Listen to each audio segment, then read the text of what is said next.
Hey, good afternoon, everyone. It is Marsha Guerrier, founder of Her Sweet Spot, and today's coach for the day. I'm excited to have you guys here with me talking all about how to close sales effectively. Let's increase your income. As you know, I'm the founder of Her Sweet Spot and lead coach here at Her Sweet Spot, a private network for women of color advancing women as leaders and entrepreneurs. So I just want to let you know if you're streaming from YouTube and or the app, you can click on the button that says watch on YouTube if you want to comment and ask questions during today's workshop. And also, if you are a Her Sweet Spot member on Facebook on the members only group, we are live streaming live inside the Her Sweet Spot member only group. So you can head over to Facebook if you want to chat and talk to us during the presentation today. And if you're watching on the app, check to see if you have the option to watch on Facebook. And watch live on YouTube. If you don't, please feel free to head on over to the Facebook group. It is the members only group where you will have access to our live streams directly in Facebook. All right, guys. So let's get into today's topic and conversation: how to close sales effectively. So today's objective, we're going to be going over some initial, going over, we'll review some quick facts about closing sales and what closing sales really mean. Sales is that four-letter word that new entrepreneurs tend to not love because it generally gives us a feeling of begging. It comes from a place of a fear or lessons that we learned when we were growing up and when we were younger about, going asking and going for the ask. And so we'll go over some quick facts about what closing sales really is all about and sales, right? And we'll get some my basic three-step strategies on closing and selling, that four-letter word, and what's holding us back from closing, right? And what's holding us back from selling more.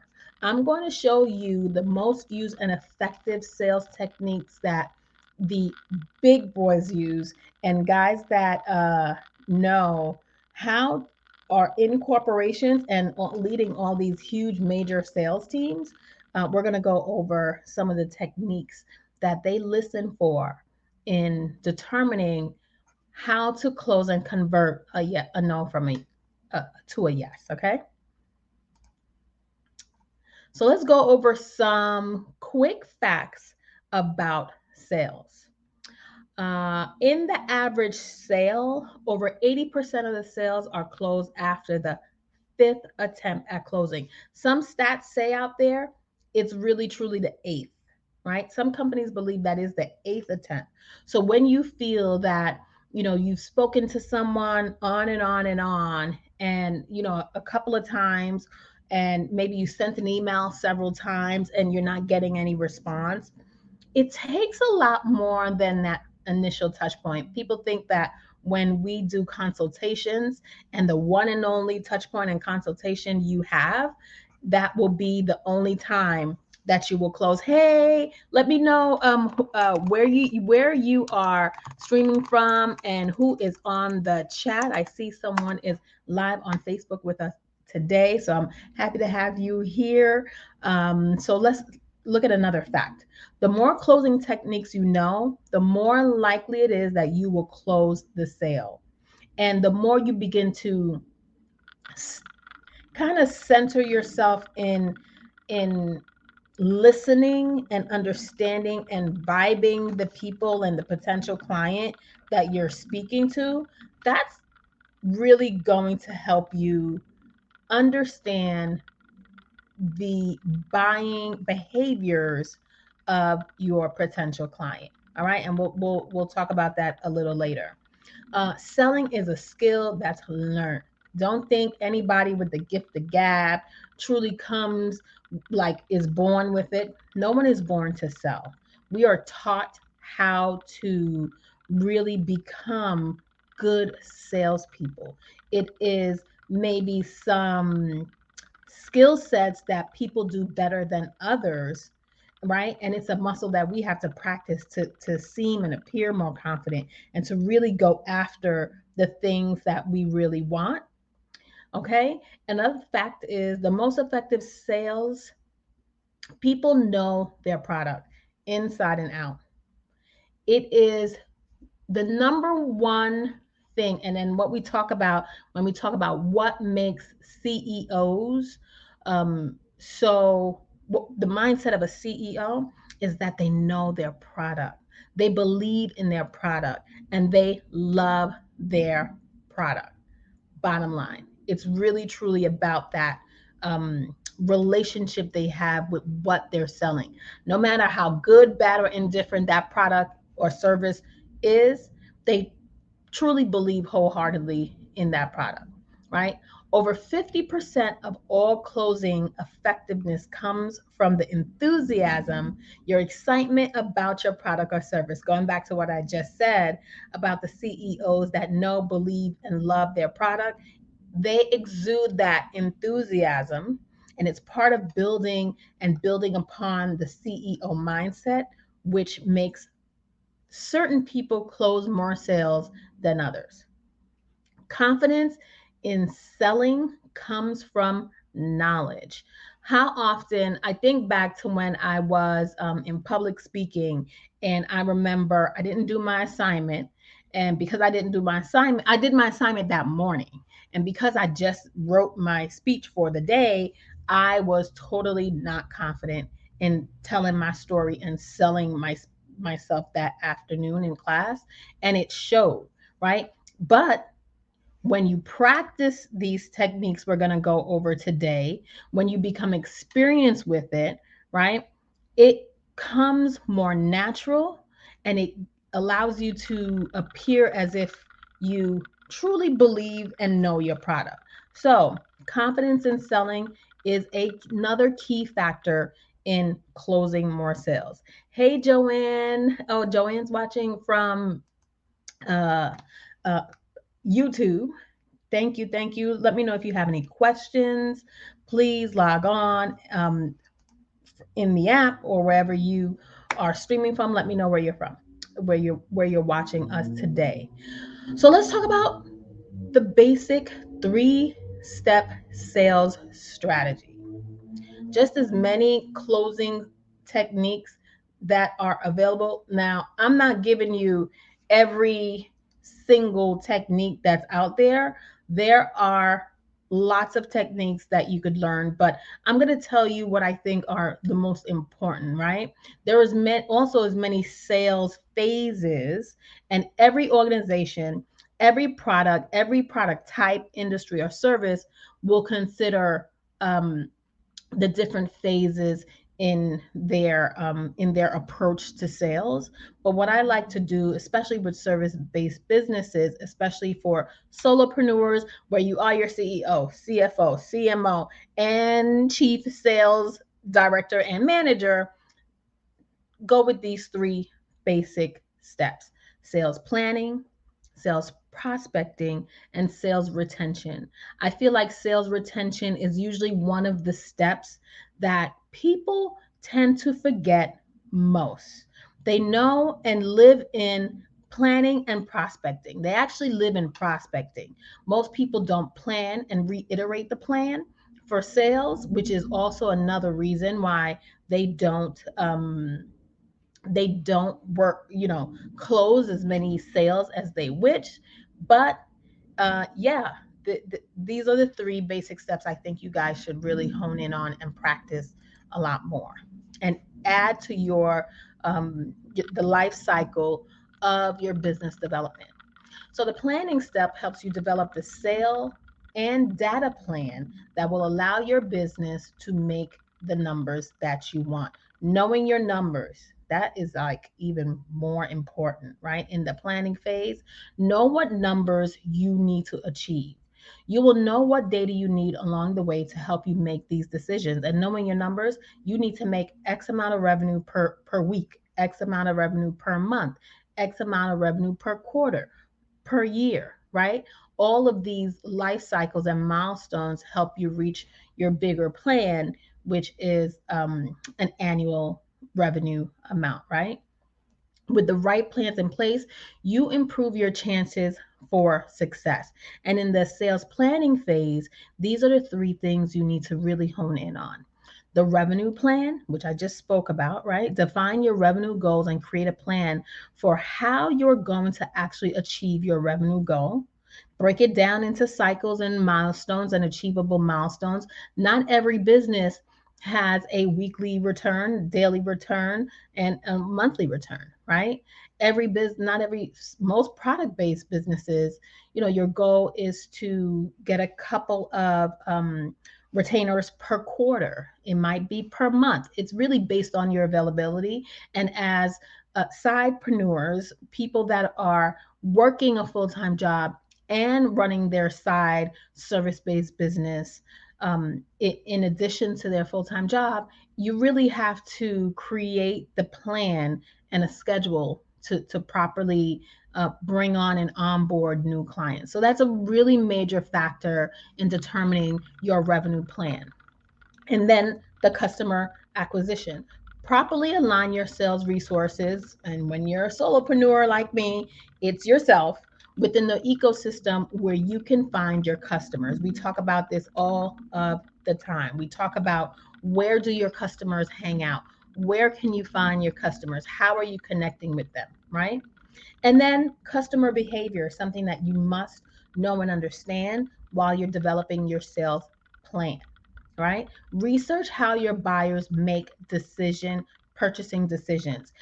Creating that client avatar, if you haven't seen that video, it's in the learning library, creating a client avatar. It's imperative that you understand who the client is. And from understanding who your client is, you will get a better idea of what their purchasing decisions are like. The next step in the basic steps for closing sales is prospecting. This step is where you are searching for prospects, whether customers, clients, however you call them, and from leads, you turn them over into potential buyers, right? There is a difference between lead versus sales prospect and lead generation versus sales prospecting. So let's look at lead versus sales prospect. They're the people. Leads come first. Sales prospects come second. Put simple, a sales prospect is a qualified lead. Leads are people that pull into a group of potential prospects that you begin to filter down. You look at that client avatar and you say, yeah, you start off with women. That is a first lead, but then you get to know that potential client to determine if they are a good fit to go into a sales prospecting phase. There is the lead generation phase, and then there's the sales prospecting phase. So let's talk about those two areas. Lead generation, typically a process that's driven more by marketing, representing both inbound and outbound effects of gathering leads. We do that on social media. We are generally speaking to a larger group of people, and from that is where your potential clients will come from, right? Those are people that, through your marketing, you're going to use a certain demographic. You're going to create certain content that people can subscribe to because they think they may be a good fit, right? Uh, Things like lead generation, subscribing to your blog or joining your course or free webinar, right? Downloading an ebook, whether it's for or pay or not, right? But then taking them to the next level in your service-based business offering is where you convert that into prospecting. So sales prospecting activities tend to be much more warm than lead generation and are directed towards efforts that are intended to convert your existing lead into paying customers. Existing leads are people that are a little bit colder and that you have to do those touch points in order to bring them into the second phase of the nurturing and sales sequence, right? Sales prospecting activities include outbound calls, emailing your potential leads with hopes of nurturing them into that buyer's cycle to become a buyer. Let me know if you guys have any questions.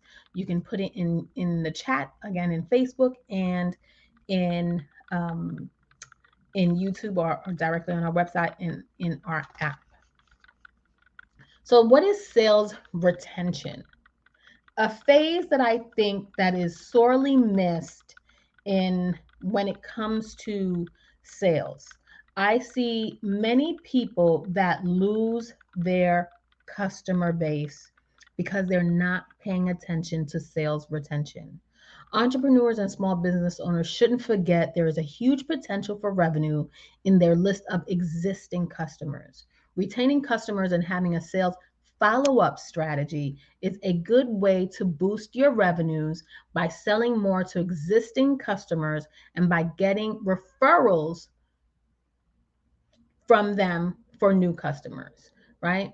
The period immediately following a sale is what is often called the honeymoon phase. We know that we use this term.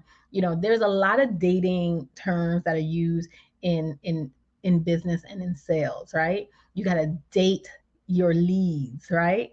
And then you marry the prospects, and then you get into this honeymoon phase after the sale. You know, it's a certain excitement on both sides where the people see the value and they see that you really do care about the end result of whatever it is you were selling them and how your product made them feel, right? The client has just fulfilled a need or solved a problem, and your company has closed a deal. That's the honeymoon phase. But this is also a vulnerable time. Your attitude in this phase can make or break the future relationship with your customer. Why? If you're cold to them and showing them that it was just for their money and now you're out, that's not enough. You're not going to make them want to feel like they matter to you and your business, right? Here's some steps you can take to retain customers after a sale. One, send a note to say thank you, especially service-based businesses. Send like a closing worksheet of some sort. If there's a service that you did, send them a thank you. Send them a note that says this is what we covered in the time that we worked together, right? The second thing is check in. Be of service. Show them the impact beyond the initial offering. Ask them how things are going and if they need any further assistance, because more than likely, especially in a service-based business, you'll find that it's never over. The relationship is never over. They never not need you again. It might not be immediately. They might need time to step back and to kind of get everything together, but you will know their sentiment. You will know where they are and what they're thinking when it comes to what the next steps are. Sorry about that. So, the third thing, keep the lines of communication open with automated emails. The best investment I made for myself this year was to get a email marketing director. I tell you, it changed my life. It has helped me keep consistent communication with my customers. And it truly, truly does make a difference in how people make you feel. And I've gotten great feedback from people that believe and now are more engaged with me because of the automated emails and because of the nurturing emails that I'm sending to them. And it doesn't mean that I wasn't in a place of um, that because it's automated, it's not authentic. It really truly is authentic. It is just the fact that I needed I have the same touch points. I have the same way to effectively communicate with my customers. And it's basically the same types of questions you will ask of them anyway, each customer, right? So it's very important that you find a way to create communication via an automated system. It will save your life or your business. And the last thing, ask for referrals. Who doesn't need a referral? Everyone needs a referral. Referrals are the key or the gateway to new customers, especially when your existing customers, got value out of the work that you've given and provided, right? So ask for referrals. So, what's holding you back? Let's talk about it. Let's talk about what's holding most women back, especially for us that are solopreneurs. We work our full time jobs. We're not really truly, we don't feel, I'm not a salesperson, right? That is the first thing that generally holds us back is the limiting beliefs, not creating a sales plan and practicing it regularly is what prevents us and hold us from being successful. And inside her sweet spot, in our group coaching meetings every month, at least once a month, I ask, what's the ask? What is the pitch? What are you selling? What are you going to ask people to do? How are you going to connect with your ideal customer? How are you going to help your existing customers stay and want to continue on working with you, right? So here's some 4 things that I feel oftentimes hold us back. Enthusiasm. 50%, 51%, like I said in the beginning, the best sales and the best closers have an CEOs and closer sales people have enthusiasm. They are excited to sell you a bottle of water. They are excited to sell you a rock because they believe that rock is the best piece of art that you and anyone can find, right? Your excitement about your product or service will undoubtedly help you sell what you're selling. 2, believe in what you're selling. The most effective salespeople know their product, they believe in their product, and they love their product. And they will jump, shout, and like praise what they eat.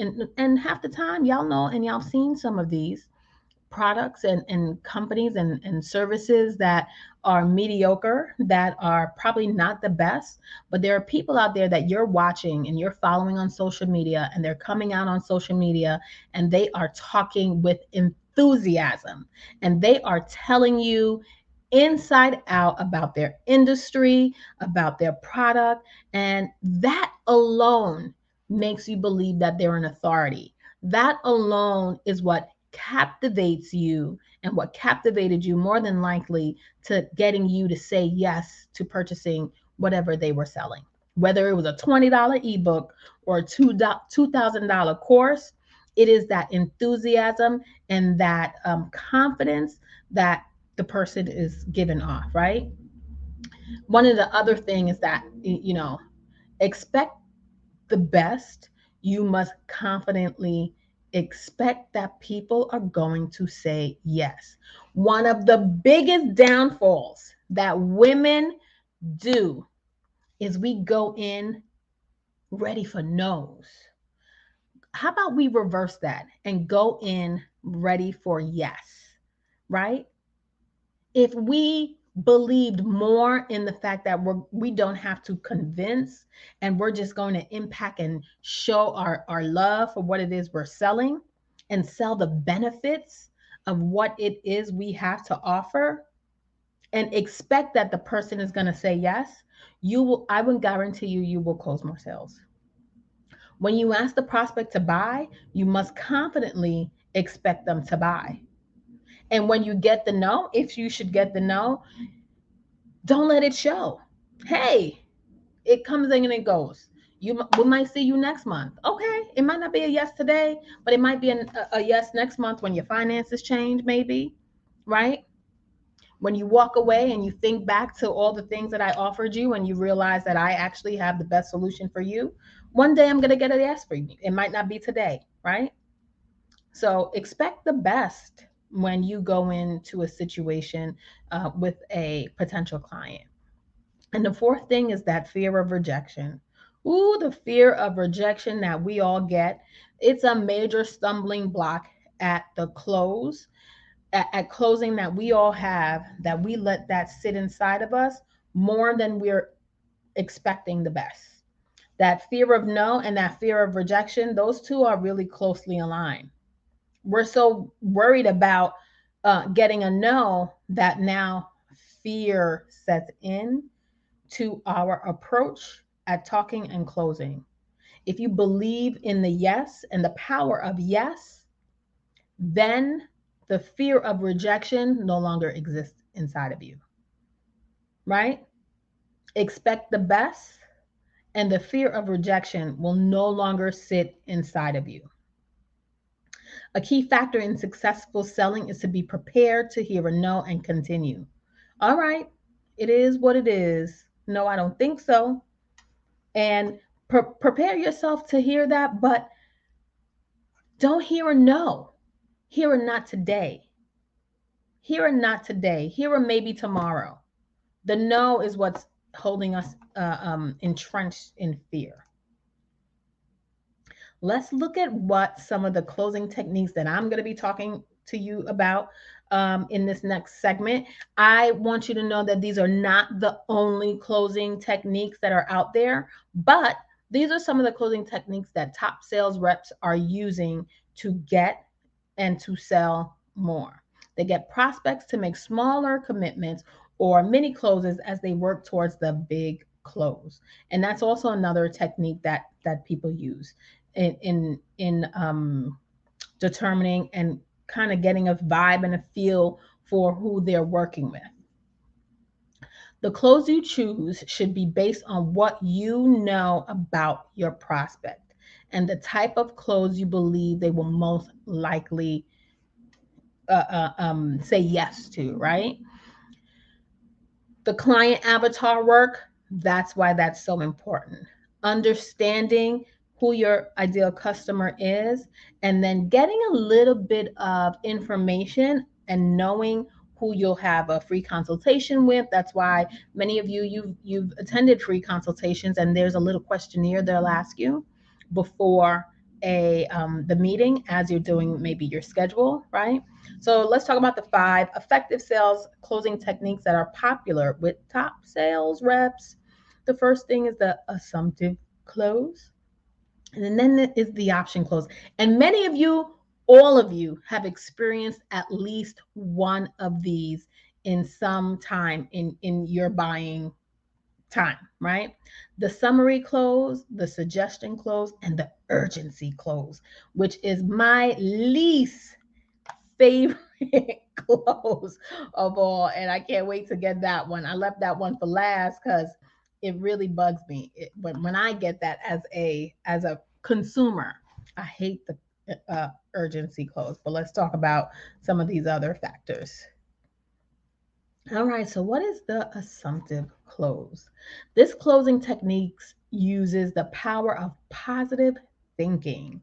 If you believe from the first piece of email outreach you will close this deal, it can have an incredible effect on the rest of the sales process. So, what's important here is to closely monitor your prospects' interests, engagement, and objections throughout the cycle and throughout the conversation, right? Here are some key questions to ask your prospect. Does the product and service help solve your problem? Yes. If you just provided them with new information about your product or service, let's see this. Does this sound like something that would be valuable to your company? Does this meet a specific need or pain point? And so when you ask these questions and when you lean in to making assumptions that what you have is what they actually need, and you allow them to answer these questions, and they actually are making the determination about why they want your product or service within that moment. And that's how you get them to truly turn a question mark as to should they buy into yes. Well, you say we meet your specific need or pain point. Why wouldn't you? What is holding you back? What would make you not buy today or purchase today? Since, and I know you've heard this before, because if you've been like, well, and they've asked you these questions. So you said it fits your needs. Why, what makes you not buy today? And then they take that piece of information and convert their process and use a new technique. Let's say it's your finances, right? Okay, so we weren't prepared to spend $10,000 today. What if I offered you a payment plan? Would that help you? Because I want you to get the solution that will best serve your needs. And I know that what I have will help you. So let's work on the areas that are preventing you from saying yes. Let's fix those problems. Because you said yes to me already, right? That's the type of conversation you want to have in this sales and closing technique. Ask these very important questions. And you're not asking the person if they want to buy at this point, right? You're just helping them restate the obvious of why it's the best product or service for them. And if they say no, that it's not, that's when you close.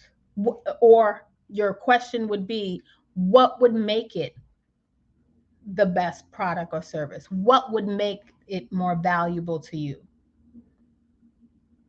So these questions that you're asking during your sales pitch is absolutely imperative information, and you're collecting data, because maybe that person will not close, but collecting the data will help you close in the next run. Does that make sense? If you guys are out there and you have questions, or this is resonating with you, let me hear you say whoop whoop. Put a one in the chat.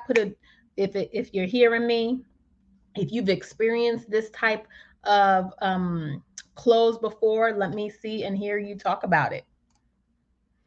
All right, the next strategy we're going to talk about is the options close. Similar to the assumptive, this is what I said. If that first type doesn't work, you go into the next, right? Rather than asking for a prospect's business directly, you ask them which options they prefer. You give them option A, option B. So in phase one, in assumptive plan, right, I gave them that direct questioning that should help them think of and say yes. And when they said no still, or what would make them not go with it, I gave them now option A and option B. If it's the finances, let's talk about how we can make it better. One payment is not going to help you. Let's talk about plan B. We can provide you a payment plan. Would that work for you? Right?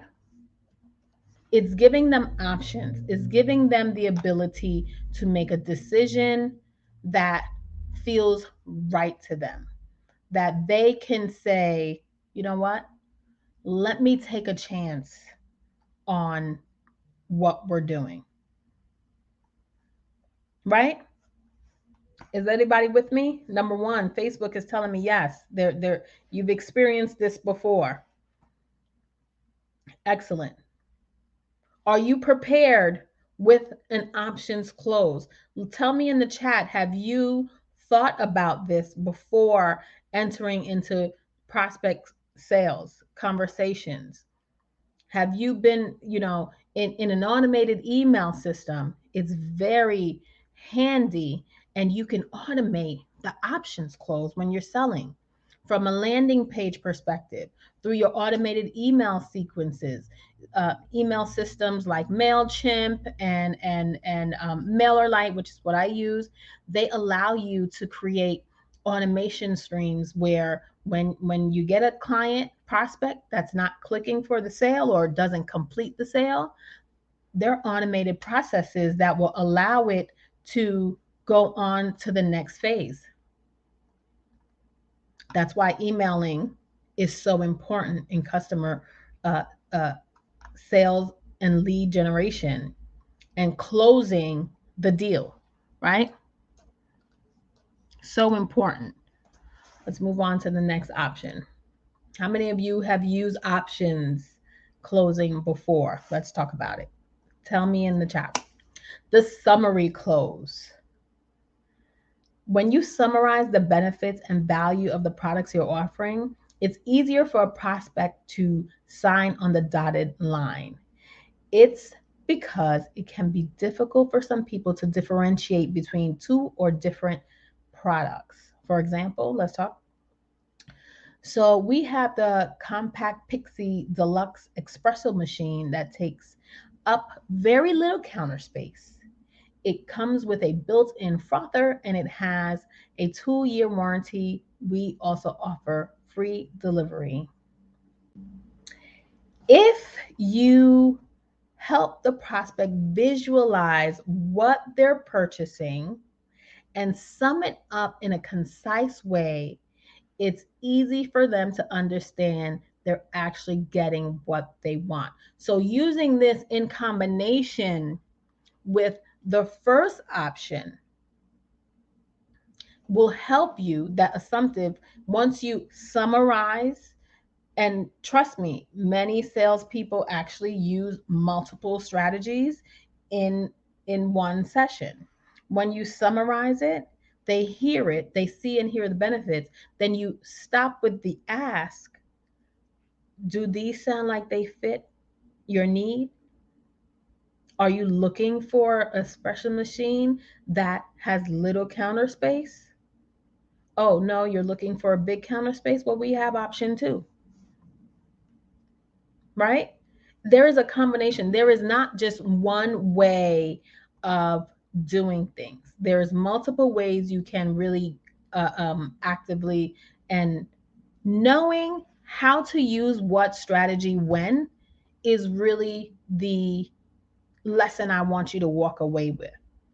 Having all of these styles in your toolkit and knowing when to use them is what we truly want you to walk away with today. And then there's the suggestion close. If you have good connection with your prospect and they view you as a trusted expert, a suggestion close is a good approach. Many of you are thought leaders in your industry. Thought leaders, your clients and your leads are coming to you because you have proven that you are an expert in your industry and your field. And they look to you to tell them what they should purchase, right? You could close with, based on what you have told me about your problem, I would suggest you go with option A, option close. So you're combining option close with the suggestion close. Does this work for you?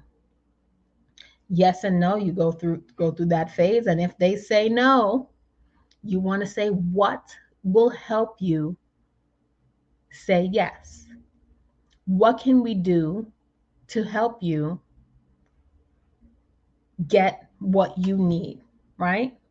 So again, it's combining all of these techniques when you are working with your sales prospects. And the final technique we're going to talk about today, and it's one that when I get this, oh my God, it just it gets me riled up. It's the urgency close. Creating a sense of urgency places pressure on the prospect to make a decision now, now, now. Think of limited time offer as one of those examples. When I get a limited time offer um, sales pitch, I sometimes I run. It depends on the brand. I will not kid you not. Sometimes you'll find, that the TV that's on sale for 40, Prime Day on Amazon is a great example. There are certain things that will run, um, you know, 70% higher in value, but, but this day, like Amazon Prime Day, you get those special rates, right? And that's what Amazon Prime Day is all about, using the urgency close, right? At the end of the day, they're gonna get the sales that they expected for the year or for the quarter based on that one day alone, or however often they do that per year. This is the last one at this price. Another urgency tactic. You've seen a lot on like a Black Friday. Black Fridays, you'll walk into a store, they'll tell you $5 for this TV, and then you get there, it's three left. That's part of that urgency that they create in those special deal days. We've got a 20% discount just for customers who sign up today. Now, these are true techniques that you could use for your business to close and to get people to say yes, especially when it is the last touch point in your communication with them. If you have an automated email system, right, that will take customers through the sales, welcome, nurture, and buy phases, you can use the urgency close at the end to kind of sell them into the product or service that you want. Another one that we hear often: if you commit to buy now, I can fast track you to the front of the implementation queue. We can start right away, right? I'll get you started immediately and give them that feeling like, oh my God, I have a busy calendar, but she's going to fit me in if I say yes today. That's what the urgency close is all about. This technique works because it creates a sense of urgency and can help overcome the fear of buying when a prospect needs your product or service. In addition to fear of selling, as consumers, you should know there's also fear of buying, right? We also have a fear that, what if we buy it and it's not the right fit later on? What if we buy it and we're not satisfied? But sometimes when we understand the need we have, and better have a person drive us home with those pain points, that's what helps us say yes, right? That, as consumers, you think about it, you have the same fears on the other side of buying and selling as the person on the other end. It's a two-way street of fear, right? And an exchange of value, right? So it's important that you know that you are the customer you're potentially selling and buying to sometimes. So use yourself as a gauge as to how and what it is you're looking for, right? So are you ready to increase your income? Remember that closing sales is the most important part of doing business, although it's the part that we hate the most. It's the reason we start a business, to close some sales. Sales is a four-letter word in some people's vocabulary because we believe that we do not sell. We come from corporate America where there has always been a sales team, and you look at those people and they're always like the cool cats that are so confident and have a different swagger while you're out there busy working away. But it's important that you rethink and reimagine who you are, because as solopreneurs, we have to bring every department that you see in your organization working your full-time job. You have to become all of that. So it's important for you to practice the art of selling, practice the art of rejection, and or what confidence means in presenting, believing in your product and your service, right? So to be a good closer, you need to have enthusiasm, be enthusiastic. You must know and love your product. You must believe in your product like nobody's business. Don't wait for your teammates to believe in your product more than you do. No one's going to sell your product better than you. You must have confident expectations that people want to say yes.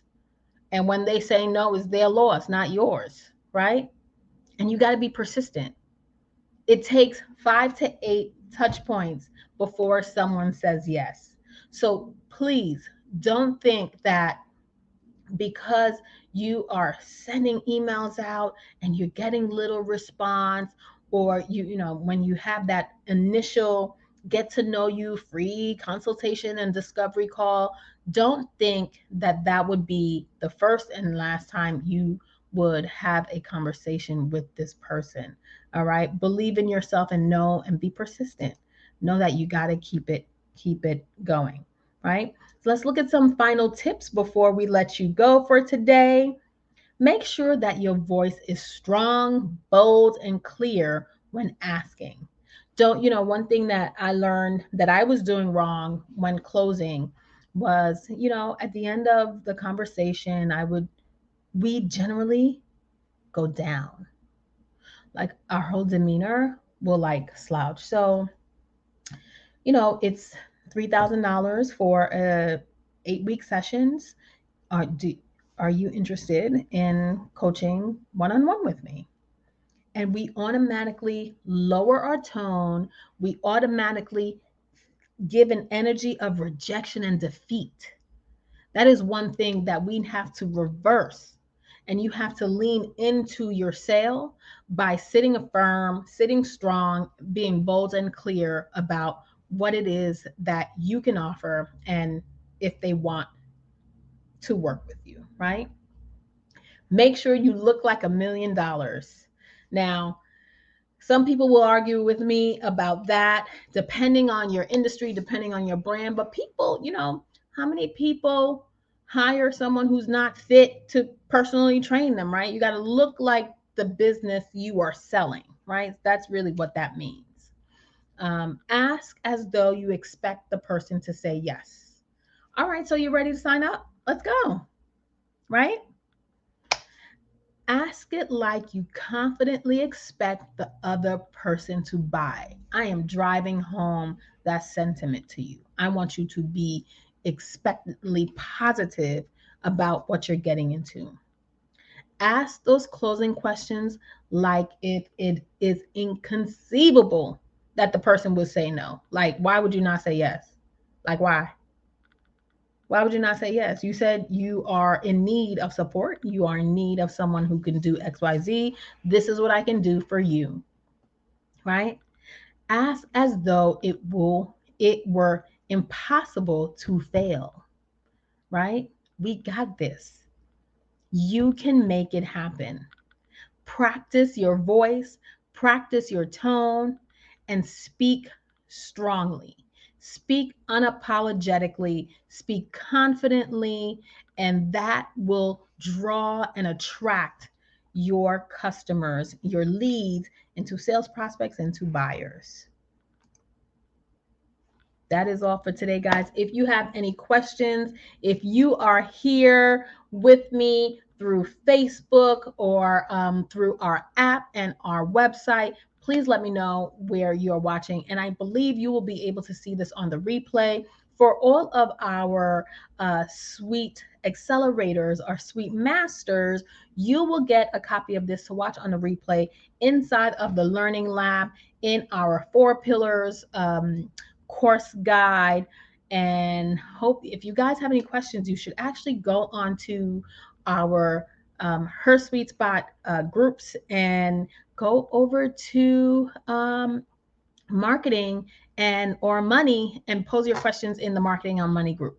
All right, guys, thank you for watching. I appreciate you guys, and I hope you guys have a great time using these closing techniques. Bye for now.